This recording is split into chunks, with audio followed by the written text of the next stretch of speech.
Halo,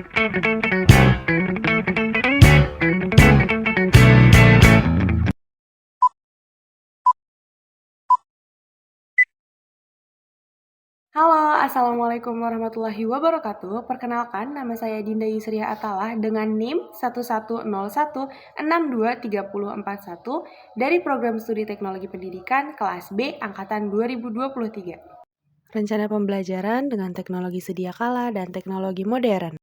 Saya mengambil kasus memahami hukum tajwid untuk siswa SD. Kenapa saya mengambil materi tentang hukum tajwid ini?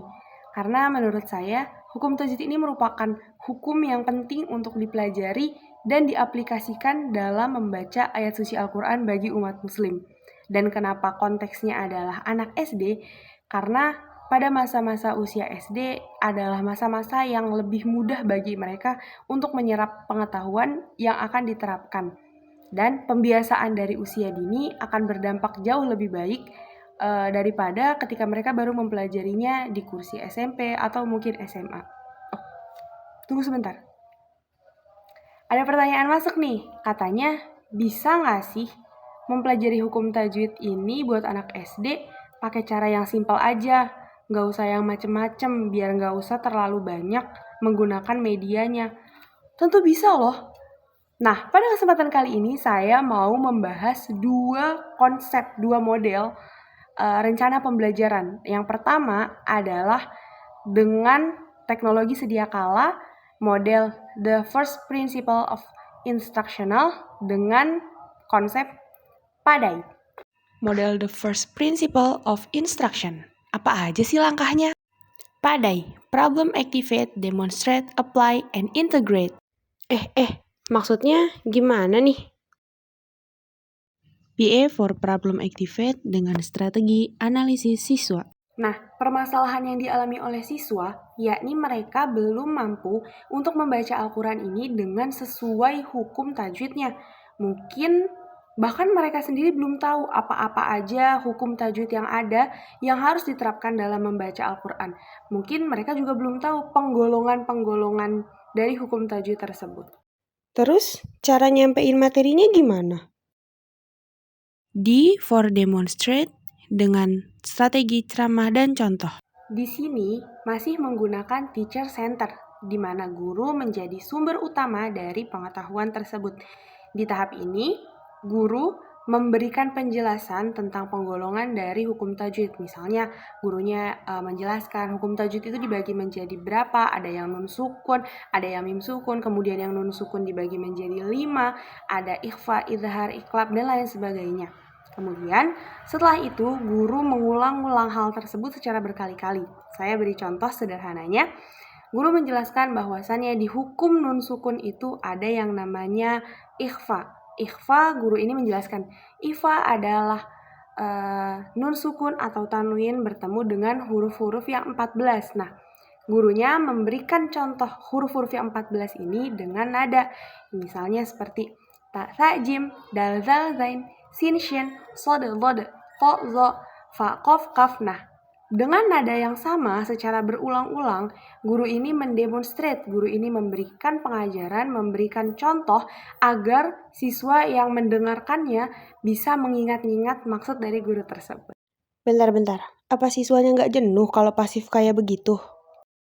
Nggak dong, kan ada apply dengan meniru dan mengulangi. Nah, pada tahapan apply ini diharapkan peran aktif seorang siswa terhadap stimulus-stimulus yang telah diberikan dari gurunya tadi. Dimana tadi kan gurunya udah ngejelasin nih, huruf ikhfa ada apa aja, ta, tha, jim, nah sampai terakhir. Kemudian si siswa di tahap apply ini diminta untuk bisa mengikuti, bisa mengulangi, bisa meniru apa yang gurunya jelaskan tadi. Oh, oke. Tapi yakin siswanya beneran paham? Bisa dicoba nih di tahap integrate dengan bedah ayat dan cari contoh. Nah, di integrate menurut saya pribadi ini merupakan tahap terakhir, tahap kunci. Apakah demonstrate yang diberikan oleh guru, kemudian apply yang dilakukan oleh siswa ini sesuai atau tidak. Dimana di tahap integrate ini si guru memberikan seperti contoh, misalnya guru itu memberikan satu ayat, Qul a'udzu birabbin nas, lalu meminta siswanya untuk membedah. apa saja hukum tajwid yang berada di dalam ayat ini. Misalnya nanti guru yang membacakan Qul a'udzu, ada apa di situ? Kemudian siswa bisa menjawab, oh di situ ada matobi ibu dan lain sebagainya. Nah, kemudian gurunya juga bisa untuk meminta siswa mencari, misalnya, coba silakan kamu cari di dalam Al-Qur'an 5 hukum ikhfa. Kamu cari juga di dalam Al-Qur'an 5 hukum izhar dan lain sebagainya. Di mana ini bisa menjadi indikasi daripada pemahaman si siswa terhadap penjelasan dari gurunya. Nah, jadi itu tadi model yang bisa digunakan apabila nggak mau terlalu banyak menggunakan media, nggak mau terlalu banyak neko-neko, jadi terkesan lebih sederhana. Itu adalah teknologi sedia kala dari konsep the first principle of instructional dengan model padai. Ada pertanyaan lagi? Tunggu. Aku bacain dulu. Pertanyaannya adalah, gimana kalau misalnya anaknya susah fokus dan mudah jenuh? Iya sih, zaman sekarang anak-anak gampang banget bosen ya. Dan dia jauh lebih tertarik ke hal-hal yang aktif kayak main game. Oke, kita bisa pakai cara yang kedua, yakni dengan teknologi modern, model quantum learning dengan metode Tandur. Model kedua, quantum learning. Apa aja tuh tahapannya? Tandur, tumbuhkan, alami, namai, demonstrasikan, ulangi, dan rayakan. Pertanyaan pertama, awalnya gimana dulu nih? Diawali tumbuhkan dengan ceramah, video, dan contohkan. Maksudnya gimana? Yang pertama, video. Nah, di sini guru bisa memberikan video, misalnya pakai video anak-anak kecil yang ikut acara Hafiz Indonesia yang di RCTI misalnya. Nah, mereka kan bacanya udah fasih tuh, udah lancar, udah sesuai banget sama hukum tajwid dan makhorijul huruf yang benar. Nah, guru memberikan video itu untuk anak-anak simak baik-baik, untuk anak-anak pahami videonya. Nah, kemudian setelah anak-anak menonton video tersebut, si guru memberikan semacam kesimpulan, conclusion gitu, dari video tersebut. Bahwasannya pembacaan Al-Quran itu harus secara baik dan benar, gitu kan. Nah, ini termasuk metode ceramah. Gurunya jelaskan panjang lebar terkait dengan kenapa kita harus membaca Al-Quran dengan baik dan benar, kita jelaskan dalilnya, dan lain sebagainya. Kemudian, tidak lupa, gurunya juga memberikan contoh di sini. Contohnya itu adalah gurunya membaca ayat Al-Quran dengan baik dan benar, sesuai makhraj dan tajwidnya. Pertanyaan berikutnya, gimana cara mereka bisa merasakan sendiri? A for alami, dengan meniru dan merasakan. Nah, kemudian merasakan dan meniru, maksudnya gimana? Nah, di tahap merasakan ini, dari video yang udah ditonton tadi tentang anak-anak kecil yang jago banget ngajinya gitu. Anak-anak ini, si siswa ini diminta untuk coba kalian berikan kesimpulan, kalian berikan semacam pendapat kalian terkait anak-anak tadi. Minta mereka untuk meresapi dan menganalogikan gitu. Coba aja kalau kita sendiri yang bacanya sebaik itu, enak didengar dan lain sebagainya. Setelah siswa bisa merasakan, setelah siswa memahami, oh iya ya, kalau aku bisa begitu bagus nih.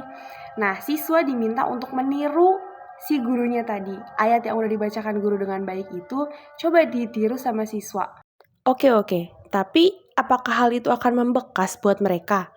Kita beri istilah dengan validasi di tahap namai. Validasi yang gimana nih maksudnya? Nah, di tahap namai ini, si guru nanti akan memberikan seperti statement akhir bahwasannya, nak, begitu kalau misalnya kamu bacanya sesuai dengan hukum tajwidnya, panjang pendeknya, gunahnya, dengungnya, samar atau jelasnya gitu.